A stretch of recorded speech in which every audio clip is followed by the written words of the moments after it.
ici, Monsieur le Président, à la barre de ces audiences, Dr Ben Youssouf, à qui j'ai posé moi-même beaucoup de questions, ancien parti civil et ancien membre du bureau exécutif de l'UFDG, a déclaré dans cette salle ici, lors de son passage, que les vrais responsables des crimes commis le 28 septembre 2009 au stade éponyme ne sont pas ici dans cette salle d'audience.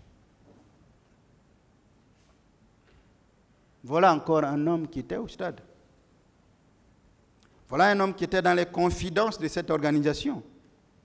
Voilà un homme qui était membre de l'un des plus grands partis politiques, peut-être que même le plus grand parti politique du pays, l'UFDG, qui était dans le bureau exécutif à ce moment, et qui vous dit, après plusieurs années,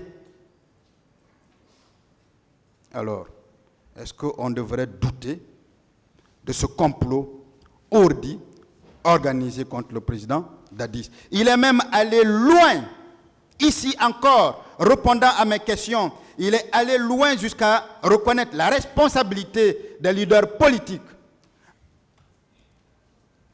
Et pour la première fois dans cette salle, un leader politique venait de reconnaître la responsabilité des organisateurs du meeting.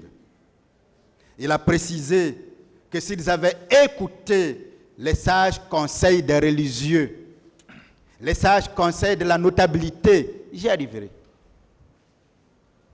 Le peuple de Guinée n'aurait pas connu et n'aurait pas été endeuillé le 28 septembre 2009. Mais ces déclarations de ces trois leaders politiques, Monsieur le juge président, Monsieur le juge assesseur,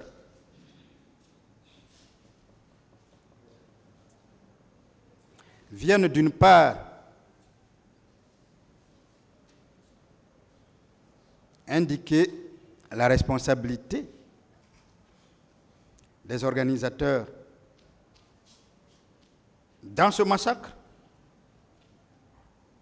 mais d'autre part, soutenir nos plaidoiries et prouve à suffisance que le président Dadis n'a rien à voir avec les crimes commis le 28 septembre 2009 au stade éponyme.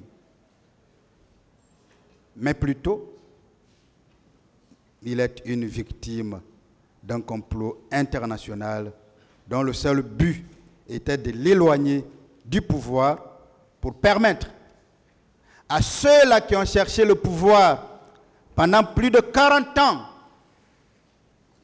d'avoir enfin accès à la magistrature suprême.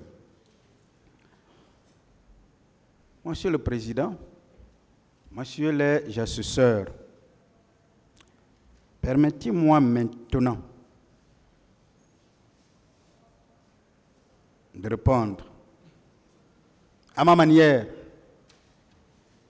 mais avec clarté, simplicité, à la question: à qui a profité les crimes commis le 28 septembre 2009 au stade éponyme?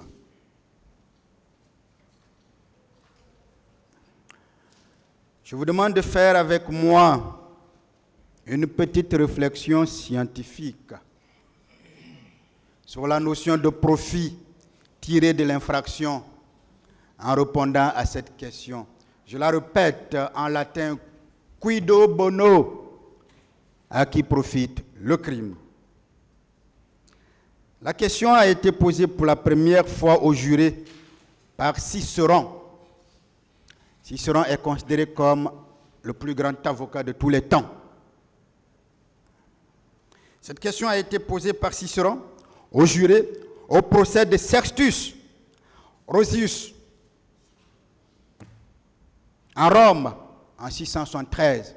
Tenez-vous bien, à moins 80 ans avant Jésus-Christ. Elle est restée fameuse et a permis à l'ardent défenseur qui était Cicéron d'emporter la conviction du jury et d'obtenir l'acquittement de son client accusé de parricide. Le parricide, c'est la mort sur la personne de son père, de son papa. Son client, Sextus, était donc accusé d'avoir assassiné son propre père. C'est cela le parricide. Mais à l'analyse du dossier, tout portait à croire qu'il n'avait aucun intérêt à le faire. On ne parle pas du mobile, qui sont les raisons qui poussent une personne à commettre une infraction et qui sont sans effet sous la répression. On parle du profit tiré de l'infraction, de la commission du fait répréhensible. Le fait pénal, acté, commis. Le profit qu'on tire, ce profit matériel. Nous parlons de cela. Le dossier indiquait ouvertement que c'était d'autres personnes qui avaient profité de cela. Il a donc obtenu l'acquittement de Sextus en mettant en lumière la notion de profit tiré de l'infraction. De nos jours, la déclaration de culpabilité en matière pénale reste orientée vers la recherche des personnes qui, directement ou indirectement, auront tiré un bénéfice d'une infraction. Le profit est ainsi perçu tantôt comme une des composantes de l'infraction, tantôt comme la finalité de l'incrimination.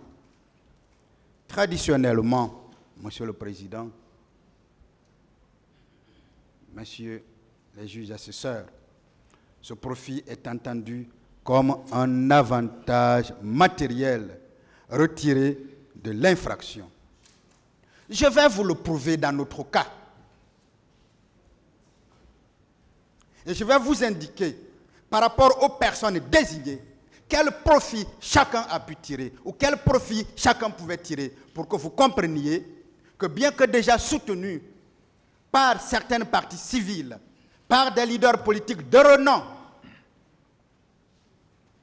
nous ne nous contentons pas de nous arrêter là, mais nous faisons une transposition scientifique, une démonstration juridique soutenue devant ce tribunal pour que vous compreniez que ce que nous disons est fondé. Parce que nous sommes convaincus, Monsieur le juge président, Messieurs les présidents, qu'à la fin uniquement de cette partie, votre conviction sera assise en ce qui concerne, j'ai peur de dire l'innocence, parce que votre rôle n'est pas de vous prononcer sur son innocence, mais vous comprendrez que le président Moussa Dadis Camara, parce qu'il ne peut faire du mal à une mouche, mais je dis bien à une mouche, il ne peut pas se permettre, même dans la folie la plus élevée, la plus grande,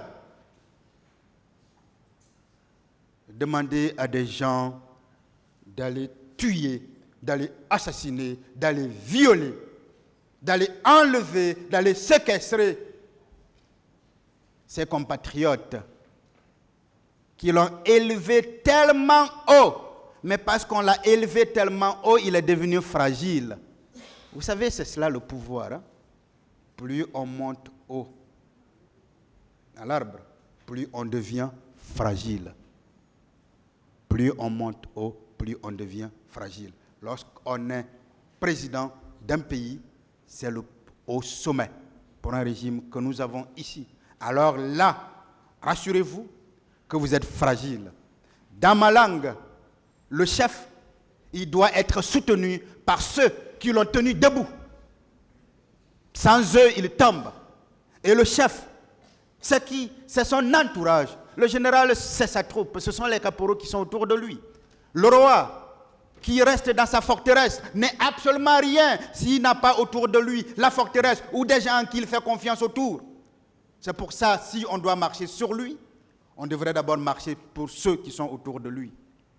Mais lorsque ceux qui sont autour de vous, en qui vous avez donné tout, en qui vous avez fait confiance, trahissent votre confiance, mais ils vous fragilisent de plus. Et quand ils vous fragilisent, ils vous rendent vulnérable. Et quand ils vous rendent vulnérable, ils vous donnent, ils vous laissent à la merci de vos ennemis.